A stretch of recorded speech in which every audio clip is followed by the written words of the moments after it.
ગુજરાતીઓ। તો પ્રકૃતિના પંથે આજે ભગવાને આપણને હવા, પાણી, પ્રકાશ વગેરે આપ્યું છે, જેના આપણે કોઈ પણ પૈસા દેતા નથી। તેમજ ભગવાને આપણને પશુ અને પંખીઓ પણ આપ્યા છે, તો તેને અનાજ ખવડાવવું તે આપણી ફરજ છે। તો ચાલો અમારી સાથે પ્રકૃતિની સેવા કરવા માટે આ વિડીયોને તમે એન્ડ સુધી જરૂરથી જોજો અને વિડીયો ગમે તો લાઈક કરી દેજો, શેર કરી દેજો તમારા મિત્રોને અને કમેન્ટ કરવાનું ભૂલતા નહીં। અને જો ચેનલ ઉપર નવા હોય તો સબસ્ક્રાઇબ કરી દેજો।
ઘાસ ખવડાવે આવે છીએ, તો આ વિડીયોના અંત સુધી બન્યા રહેજો।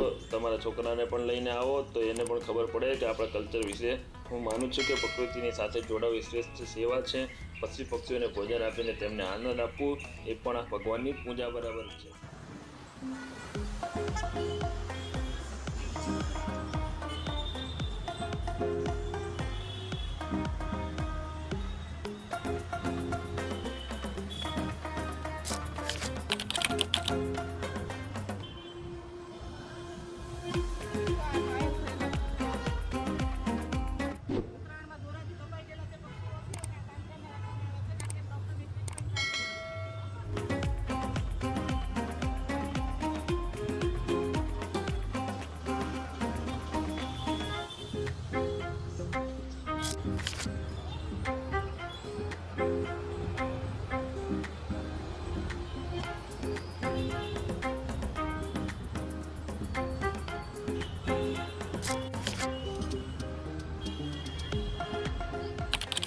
તો મિત્રો અમે અહીંયા પક્ષીઓને ચણ નાખવા માટે આવ્યા છીએ। હાલના સમયમાં કોઈ પણ ઘરે પક્ષીઓ માટે ચણ કે પાણી રાખતા નથી, તો તમે પણ અહીં ચણ નાખવા માટે આવો, અથવા તો તમે પોતાના ઘરે પણ ચણ રાખી શકો છો, કારણ કે અનાજ પર પક્ષીઓનો પણ એટલો જ હક છે જેટલો મનુષ્યનો છે।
તો મિત્રો તમે જોઈ શકો છો કે સાઇબેરિયન પક્ષીઓ અહીંયા વિદેશથી આવે છે અને લોકો દૂર દૂરથી એને ગાંઠિયા અને ચણ નાખવા આવે છે.